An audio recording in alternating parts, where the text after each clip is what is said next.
सकाळची जय भीम। आज 14 एप्रिल। तर माझ्या गावी आलेलो आहे, मुपू खोडद तालुका जुन्नर जिल्हा पुणे। तर पाहू शकता सकाळचे 8 वाजलेले आहेत। तर जोरात तयारी चालू आहे, पाहू शकता तुम्ही।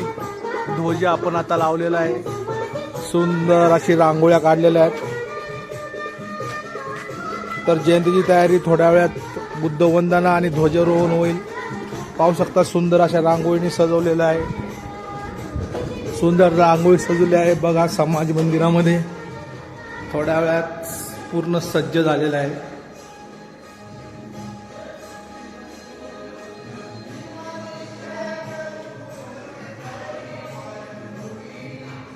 आमची संयुक्त अशी जयंती।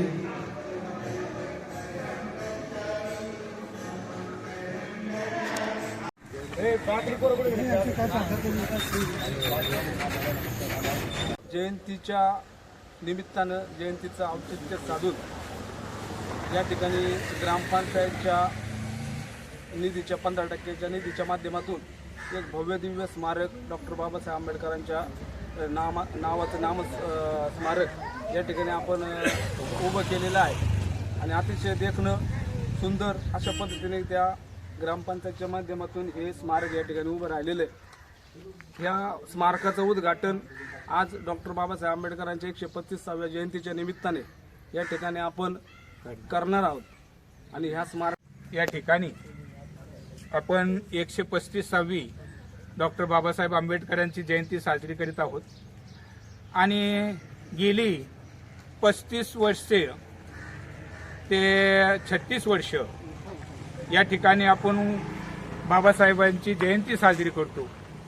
आणि या जयंती साजरी करीत असताना त्याचं पुण्याचं फळ म्हणून आपण या ठिकाणी जी संकल्पना आहे, जे आपल्या ग्रामपंचायतीचे सदस्य श्रीयुत संदीप घायतडके यांना ती कल्पना सुचली की आणि कोंडी भाऊ यांचा मुलगा भाऊ घायतडके या दोन्हींच्या माध्यमातून ही संकल्पना खरी होती। कारण भाऊनी संदीपच्या अगोदर मला सुचवलं होतं की या ठिकाणी मामा असं केलं तर, अरे म्हटलं खूप कल्पना चांगली, असेच तुमचे विचार पुढे चालले पाहिजेत, तुमची प्रगती झाली पाहिजे। आणि ह्याच विचार ज्यावेळी संदीप या ठिकाणी ग्रामपंचायतीमध्ये निवडून आला आणि त्याच्या माध्यमातून या ठिकाणी आपण हे स्मारक उभारलं गेलं। या स्मारकाचं उद्घाटन आपण करीत आहोत। सर्वांनी आम्हाला साथ द्या अशी मी सर्वांना विनंती करतोय। आणि या ठिकाणी ज्या ज्येष्ठ महिला भगिनी आहेत त्यांनी कृपया पुढे यायचे। तुम्हाला वाढायला देतो, टाळ्या वाजवा सर्वांनी।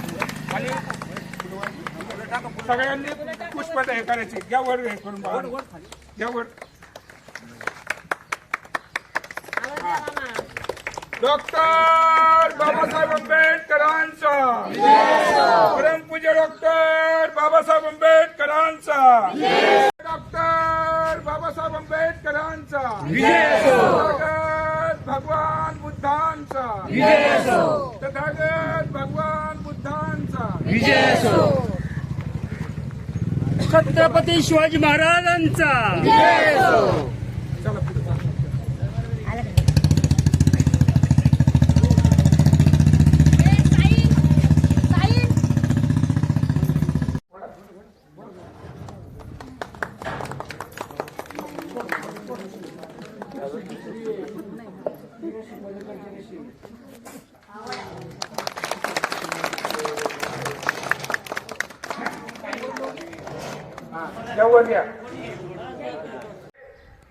सर्वांना सूचित करण्यात येत आहे की कृपया आपण ध्वजाला सलाम करायचा आहे। सलाम जय भीम, जय भीम, जय भीम। परमपूज्य डॉक्टर बाबासाहेब आंबेडकरांचा, परमपूज्य डॉक्टर बाबासाहेब आंबेडकरांचा तथागत भगवान गौतम बुद्धांचा, भगवान गौतम बुद्धांचा।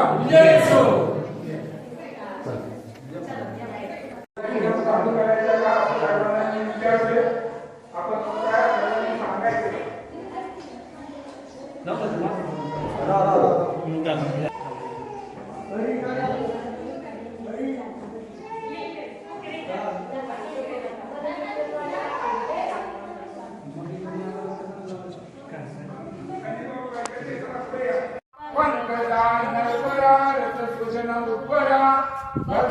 आमचा करा भक्त कार्या सवदार संगरी शस्त्र करी शापरारी रौद्र रूपा मुक्तिपथ कोणता जीर्ण स्मृती जायला उजाळीला गती मार्ग साया राष्ट्रघटना कृती शोभते भारती महामानव बोलती सार्थ संज्ञा शरण बुद्धासये शरण धम्मासये शरण संघासमी भीमराजा भीमराजा भीमराजा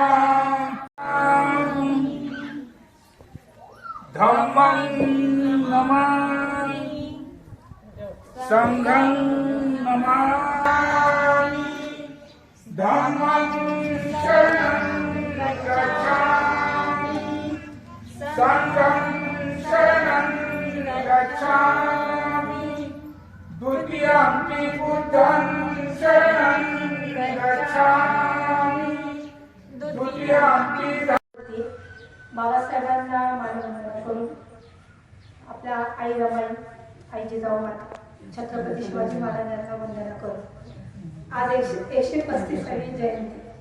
बाबासाहेबांविषयी काय बोलायचं. आज बाबासाहेब होते म्हणून आमच्यासारख्या जेवढ्या महिला आम्ही ते बसलो.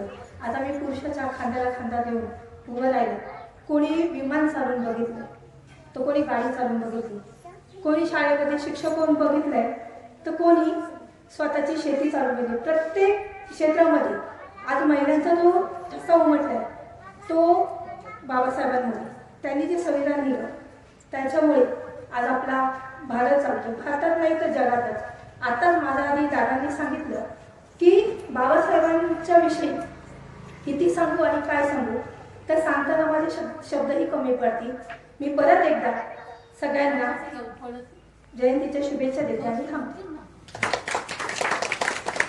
भारतीय राज्यघटनेचे शिल्पकार विश्वरत्न परमपूज्य डॉक्टर बाबासाहेब आंबेडकर, छत्रपती शिवाजी महाराज, महात्मा ज्योतिराव फुले, रयतेचे राजे छत्रपती शिवाजी महाराज, सर्वच महापुरुषांच्या प्रतिमांना प्रथमतः वंदन करतो.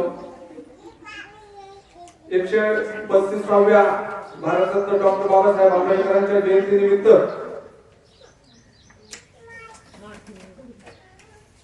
आपण सर्वजण या ठिकाणी जमलेलो आहोत. बऱ्याच मान्यवरांनी या ठिकाणी आपली मनोगती व्यक्त केली, बाबासाहेबांच्या प्रती आपल्या भावना या ठिकाणी व्यक्त केल्या. बाबासाहेबांच्या बद्दल किती बोलावं आणि काय बोलावं हा प्रत्येकाच्या मनात प्रश्न फक्त ज्यावेळेस माहीत हातामध्ये येतो.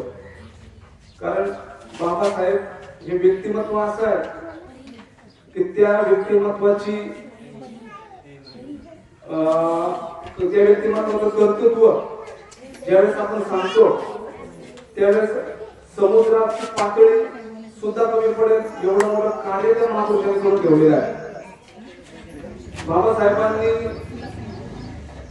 सर्वच घटकांना न्याय देण्याचं काम या संविधानाच्या माध्यमातून केलं आणि बाबासाहेबांच्या विचारांना ज्या ज्या आता मगाशी पासाच्या साहेबांनी सांगितलं की ज्या ज्या भारताच्या स्वातंत्र्यानंतर जे जे स्वतंत्र झाले त्या प्रत्येक देशाने बाबासाहेब आंबेडकरांनी लिहिलेल्या संविधानाचा आधार घेतला. म्हणजे त्याचा अर्थ असा होतो की ते संविधान किती मोलाचं आणि किती महत्वाचं आहे हे त्याच्यावरून निष्पन्न होते. बाबासाहेबांच्या 135 बोलण्याची संधी मिळते त्यावेळेस लढण्याचा ज्यावेळेस संघर्ष निर्माण होतो त्यावेळेस आम्हाला बाबासाहेब आठवतात आणि त्यांनी दिलेला जो अधिकार आहे त्याच्यामुळं या ठिकाणी अख्खा संबंध भारत देश संबंध जग त्यांच्या ज्यांच्या विचारावर चालतात ते आज बाबासाहेबांचे महामानव भारत होत्या त्यांच्या आज जयंती आणि या जयंतीच्या निमित्तानं उपस्थित अनेक मान्यवर आहे. आमचे विजू भाऊपासून मी सगळ्यांची खरतर या ठिकाणी सलीमबाई आहे अनेकांची नावं घेऊ शकतो आणि आपण वर्षानुवर्ष आदर्श गाव खोडद गावामध्ये हा जो बाबासाहेबांच्या जयंतीचा जो कार्यक्रम सुरू आहे तो अखंडितपणे असाच सुरू ठेवा. मी मगाशी एक गोष्ट सांगायची विसरलो की 1900 अंधारात होतं त्यांच्या नशिबी त्यांना उजेडाचं दान दिलं. तुमचे मानावे किती उपकार बाबासाहेब, तुमचे मानावे किती उपकार बाबासाहेब. तुम्ही देशाला संविधान दिलं, तुम्ही देशाला संविधान दिलं. या संविधानाचा अर्थ फक्त एवढाच नाही, ते संविधान लिहिताना त्यांना खूप त्रास झाला, खूप त्रास त्यांना जागावं लागलं. 2 वर्ष 11 महिने 17 दिवस एवढा कालावधी लागला होता ते संविधान लिहिण्यासाठी आणि आपल्याला या इथपर्यंत बसवण्यासाठी. 2 वर्ष 2 दिवस जागलो ना आपण, 2 दिवस. तिसऱ्या दिवशी आपण चक्कर येऊन पडू शकतो. 2 दिवस लागलं तर तिसऱ्या दिवशी आपण चक्कर येऊन पडू शकतो. 2 वर्ष 11 महिने 17 दिवस जागणं सोपी गोष्ट नव्हती. आणि त्या काळात, ज्या काळात बाबासाहेब म्हणजे ज्या काळात ते जगले होते, त्या काळात, ज्या काळात आपल्याला साधी बोलण्याची, आता आपण इथं बोलतो मत मांडण्याची, आपल्याला अजिबात म्हणजे हेच नव्हतं. आपण